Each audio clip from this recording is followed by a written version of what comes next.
And the King, he starts to the top left. Whirlwind, maybe the last map of this day. The Terran player for the Prime team.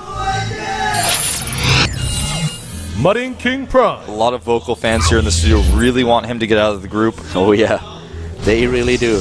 And he has a good chance. He's up against the Protoss player, starting to the bottom right. We have the man with the swag.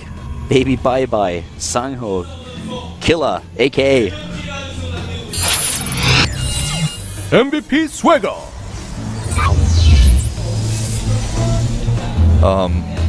This guy's got a lot of aces. Swagger actually with the amazing win ratio of 0% in this matchup with 4 maps played.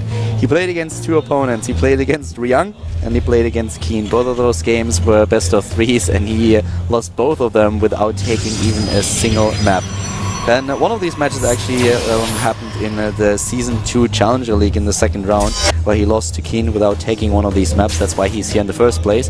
MarineKing, on the other hand, if you look at his ratio, 34 maps played, a 50% win ratio. It's okay. It's nothing to write home about, but definitely something where you can be a bit more confident. It's greater than 0. Yeah. It's greater than 0. It's a lot better than 0. You multiply Swagger's win rate by You can't infinity multiply and 0 with that. and then you still have a worse win ratio. So Swagger is going for what seems to be what everybody is going for against MarineKing, is an aggressive build expecting a CC first. Especially on a 4-player map like this, I would have bet big money he's going CC first. But today MarineKing is just not, he's not showing us that that same build he's been showing in the past. But he goes 10 gate here, and you can see some hesitation. He didn't even chrono boost his probes right away, a little bit of a delay, and he wants to be aggressive. Don't be confused by the statistics that you see on screen, by the way. This is, of course, for Whirlwind in general. That includes other matchups, and actually, I don't know if that includes other matchups. It does. But it probably includes Wings of Liberty, too. It does both. Yeah, so unfortunately to say, but the statistics that you see on screen are completely irrelevant. Yeah. Listen to what we say. We know better. We got the info for you guys. If you want to know just about map history, about, if you want to take a history class in Starcraft 2, I'll be teaching that at a few universities next year. That would be nice, but that's not true. What? You are going to teach someone math? No, Starcraft. That's a horrible idea. Starcraft history. Oh, okay. Sorry, I was like, well, for a second I want to write a textbook on Starcraft history one day when Starcraft is like, even bigger than it is already. But all right. I give you that. Just please don't teach math. I won't teach the math. I'll leave that up to somebody else. But this pressure, by the way, since MarineKing's not making a bunker, go figure. Could do, okay, there it is. But he's actually going to have to cancel that, or at least it's going to be delayed. Yeah, he's trying to save the SCV, but it's already too late. Okay. And here comes that probe as well. Probe adds some DPS, drops a pylon to scare MarineKing. He leaves the bunker where it is. He's not quite sure how many units there actually are, so he will have to cancel that, and he does. Yeah, and at the top of the ramp, he doesn't have a bunker, but he has a lot of units, and he should be okay with good micro. The mothership core is going to be the scary part, and he will actually have to repair the MarineKing is playing this again, he's asking for trouble, but I still think he'll be okay this time. Yeah, the Stalker and the mothership core, though, in conjunction, they can actually do quite a bit. Yeah, he's got 2 Stalkers as well. He will be able to kill one of the depots, maybe even both. That is really scary. I mean, he has the production now, but the first depot is already gone, and, well, that actually supply locks him. Yep, and he should be able to get the second depot with good micro, too. Because he can just continue to pick off these Marines. He needs to pull back those Stalkers. There we go. The Time Warp actually doing quite a bit here. The Mothership Core gets away. There are 3 Stalkers. MarineKing is in a lot of trouble. Yeah, he really is. There's a 4th Stalker one across the map. I don't think he can end the game this time because he doesn't have any other gateways, but he has a Nexus going down, and MarineKing stuck in his main base. He's losing a lot of his army. He doesn't lose a lot of Harvesters, but losing army as a Terran is basically the same thing. He will have Marauders out very soon, but there are 3 Stalkers. There's another one coming across the map, and Swagger probably can't really believe how much damage he's able to do here. Yeah, MarineKing. That's when you don't have the bunker. That's exactly what happens. Nice target on the weakened Stalker. Does take it out. And MarineKing has the better tech still by far, and he will hold. He also has double orbital. But 6 workers killed, expansion delayed, or at least the mining of the expansion. I think it's the best possible case for Swagger with a build like this, is to do this much damage and then transition. If he does a little bit less damage, then MarineKing just sits and says, that's fine. I killed one of your Stalkers and I have my orbital much faster, but Swagger moves back for now, and he has, of course, the expansion and the mining now going on. He has an advantage of 9 harvesters. MarineKing is now trying to get his... Yeah, there we go, in the second mineral line. But yeah, that is shaping up to be a bit of a difficult game here for the channel player, especially since we now have the double fortune on the way for Swagger. Yeah. He wants to play the late game here. On the other hand, MarineKing is a player who can really annoy the hell out of you if he starts with this drop play, especially Marauder drops is something that he really loves to do against Protoss. Killer does not have a lot of experience with late game. That was so mean. They have that was so mean. They have these. Well, I mean, it's just the truth. I mean, I'm just talking about his style. Stylistically, he has decent win rates in a lot of matchups. Still, not this one, but when you think about his style, we used to have this stat that was the average game length for players. It usually shows for Code S. I would love to see Swaggers because he has played really great late game, especially back in Wings of Liberty. In this particular group, though, he has not lasted very long in any of his games, either because he's killing his opponent so quickly or he finds himself dead.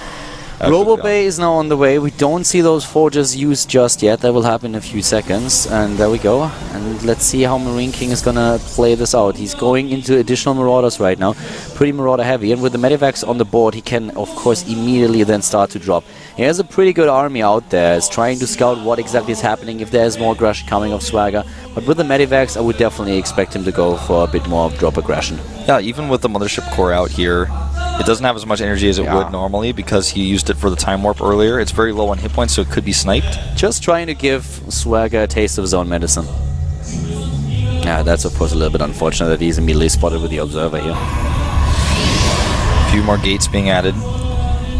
Not for a timing, but just because he now has the economy to do so. As both of his bases are saturated, he's getting his tech out, wants to get the gateways out to be safe. MarineKing is really going for a stim timing here. It's gonna hit hard. Yeah, and it will hit before 1-1 is out. And before the first Colossus, it looks like. Gonna be close. He needs that Time Warp. I mean, not the Time Warp, the Overcharge. Stim is done. He splits. There's gonna be a drop into the main base. Oh, is he able to flank here? No, I don't think so. So apparently a drop into the main base. No, he's getting everything together at the front. Moving in, attacking the rocks. There comes the Overcharge. Mothership Core is alive for now. That's a lot of DPS, though, that he has there. He really does have a lot of DPS, especially with these 5 Marauders here at the front. The Colossus, though, is the key, and MarineKing splitting very well. Will it be enough? Time Warp goes down, and MarineKing has to walk away. A great hold by Swagger. Yeah, really well done. MarineKing with the bloody nose needs to move back. All of the Marauders are already gone. MarineKing's position here, not a comfortable one. He doesn't have a third CC. His upgrades are late. CC is now in production. And he doesn't have combat shields, so he can never hope to make this work against the Colossus without combat shields. What he does know, on the other hand, is that there's no more overcharge energy because he used the Time Warp and the overcharge. So now he can go into the main base with a drop. As you can see on the minimap there, he's about to fly in with 4 drops. Could do some damage, but there's an Observer. Great player so far from Swagger. And Swagger has a massive upgrade lead. He's not only on 1-1, but MarineKing is just now adding his own engineering base. He didn't even start the first set. Yeah. And the one thing he's missing is a Twilight Council. He would start 2-2. That's a bit of an oversight here. I think that he probably forgot about that since he saw MarineKing moving out and he was really focusing on his defense. Yeah, and there's the Twilight Council going down, so he's going to have him relatively soon. Much faster than Swagger, no matter what happens. Yeah, but the Protoss player really playing a really nice game there. The 1-1 from MarineKing now, of course, on the production tab, and he will catch up a little bit with Swagger, but thanks to the Chrono Boost, the Protoss player should be able to take a significant lead with this. Yeah. Colossi moving down the ramp. And the Vikings are flying around. Oh, here we go. The main base totally intercepted. Yeah, but he doesn't really care. He's trying to make it work anyways. He saw those units and he was like, you know what? Whatever. And you know, that was actually a pretty good trade for him. He needs to get the rest of those units out now. But that was okay. That was alright. One man left behind and a Medivac turns around and in combat pickup moves back. That was all okay for him. And at least he keeps Swagger on his toes. Keep in mind that we have the 3rd base now for MarineKing, so he has 3 orbitals. Swagger is still on 2 bases. I mean, MarineKing also on 2 mining bases, but at some point eventually he will get a bit of a lead in the economy because of it. And here comes the Protoss player trying to claim his 3rd Nexus. Triple drop again. With that 3rd Medivac so low on hit points, he has to be so careful about committing with that. One Stalker can kill it, in fact. And there's no way he's going to commit here. Yeah. He sees the Zealots and he's like, nah. 2-2 and charge still being researched for Swagger here. And for MarineKing, of course, this is one of those scenarios where he's just feeling a little bit like wanky because of the early game. We have now the Armory on the production tab, so he will try to just equalize slowly and steadily the difference in upgrades. But Swagger will have the lead. The question later is going to become how much will that come into play? Yeah, right now... Run, Forest. He actually should be able to save it, which is kind of cute. Third base is spotted by MarineKing with the Marine. Oh, wow. Why MarineKing? Why? That was not necessary. Look at this third base positioning for MarineKing. This is unusual. Quite uncanny, really. He's going to go for that.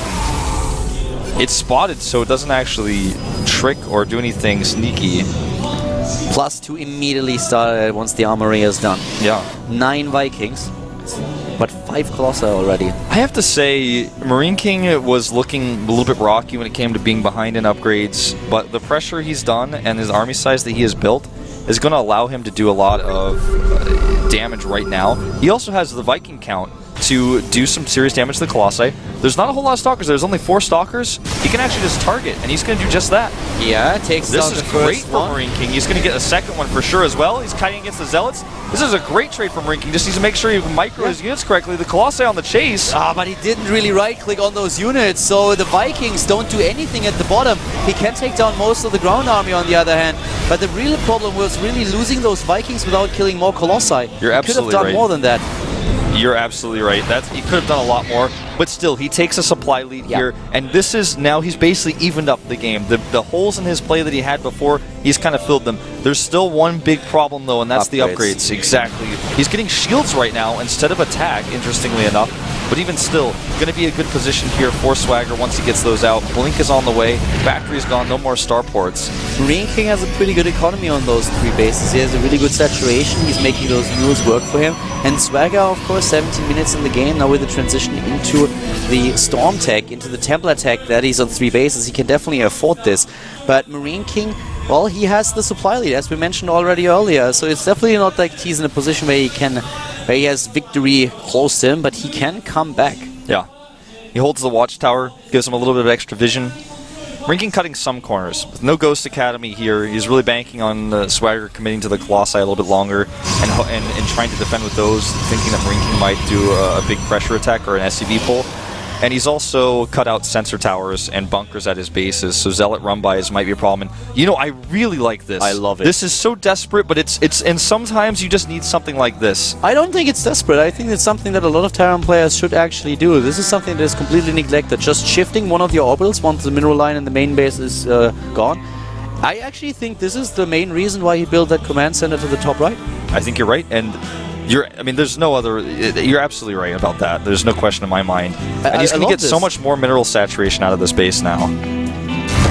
That's great for him. Look at the supply counter. He has a massive army, and he is going to start trading. And he sees those Colossi, and he is ready to tear them apart with his +1 for his Vikings here.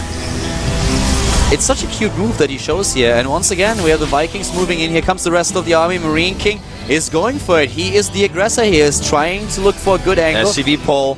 3 mining bases against 2. Here come the SCVs, and MarineKing, he's going for it. The Colossi with a really good position against the Bio Army, though. And finally, we have those Vikings going to town, but that's a lot of Colossi that he's up against. And the Storms! The Storms are good, but the Vikings are going strong. Still counter, and I don't think there's any more Storms. A few more Marauders coming through. The Vikings start to fade away. This is such a close game. The supply dead even, but MarineKing is pushed back. MarineKing dropped in supply so fast. He lost so much in the last battle, and the upgrades are, of course, a big issue here as well. The +3 armor upgrade never came into play, though. He needs to get the next set of upgrades. He has the resources. He needs the gas. Where are those refineries? We have a pylon being built to the top left of that base. Yeah, he's going to be able to take that pylon out, no problem. MarineKing, even though he pulled a lot of SCVs with this, he's still at a decent SCV count, especially when you count those mules. His economy is about even. The tech is the problem. He still has no Ghost, and more High Templar are slowly but steadily floating their way across the map. once he gets those storms off of this base, could be game over. A few more units coming out from MarineKing. Has so many Marauders, 19 Marauders. Stalkers blink in onto Marauders. And here comes the swag. He's moving in. He's trying to make that work, but the Vikings already take down the second Colossus. The Storms on the other hand, a big problem. There are no ghosts. Not a single one. He can't rely on EMPs, but he's doing a decent job against Swagger here. The last Colossus is about to go down. He just barely survives. Where are the medevacs? All of his units low on hit points. He pushes it back. He pushes it back. He lost a lot of SCVs here, but he holds. He survives. But the next wave, it's on the way, Caldor. And I'm not sure if MarineKing can hold this time. He just doesn't have the hit points on his units. He's forced to evacuate the space. And here come the Vikings on the other hand, trying to take down the last of the Colossi. So many Marauders. They can definitely pack a punch, and they are trying to chase this army down. Here come the few High Templars that he has. Not extending themselves too much, though. Not being taken out here. MarineKing cannot afford a Ghost Academy and the Ghost Switch. He can't afford it. And, you know, as funny as it sounds, Swagger is still transitioning back into Colossi. He's continuing the production. He never really fully stopped that.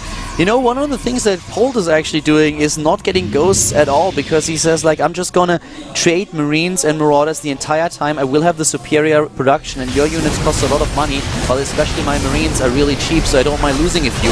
Not the same situation that we have here, though. The Storm's hitting home, and he's trying to dodge them as best as he can. The Vikings about to take down the last of the Colossi, but can the rest of the Bio Army really withstand this much pressure? MarineKing is dropping. He's dropping in supply. He still has a bank, but not the production. Not the production. Storm goes down the Marauders. He's going to lose all of them, and it looks like he's finally done it. Swagger, too much swag today, pushing through, taking out the depots, and MarineKing is looking dead. He's not going to get that really quick code S that he wanted. He is going to have to play in a tiebreaker. Yeah, we are going to have a tiebreaker. It looks like Swagger will be able to take down the production here, or at least the bases to the top right. He's moving in. MarineKing with a shaky start in this game. Swagger with so much aggression early on with his Stalkers and the Mothership Core, and he makes that work. Delays the expansion of MarineKing at the low ground for a long time. Takes the depot, supply blocks his opponent, takes down SCVs, and that advantage is enough for him to take this game. He's moving down once again. MarineKing trying what he can, but he is 60 supply behind now. 60 supply behind. The pylon is done. The Warpin will be good here. Another Nexus going down for Swagger just in case. And MarineKing microing his heart out. He's got superb micro. His micro is excellent, but at the end of the day, this is a game of math. GG. Game over. We are heading into a tiebreaker. Swagger keeps his chances alive to go to the Premier League today. And the thing I like most about this game is that it shows that Swagger, even though he shows mostly all-ins today so far, can play a really good late game. He absolutely can. He played a good late game against MarineKing. He got the early lead from aggression, but still, he transitioned very nicely into the late game. Well, so we will see at least 2 more maps. At least 2 more maps today. We have MarineKing, Swagger, and Curious in a tiebreaker, and we are, of course, going to play until one player has 2 wins, and then we will find out who goes to the Premier League together with Dia, who is, of course, already out of this group. We should also have a break now. I'm not 100% sure, but I'm pretty sure that we have a break. Because everybody's got to kind of figure out, they didn't know if they're playing or not. They got to make sure the gear is set up. They probably set everything up already, but guys, we're heading into a short break, and you should see on screen in just a second who plays who next. See you guys in a few with our first tiebreaker here at the Up and Down Group E at GOMTV.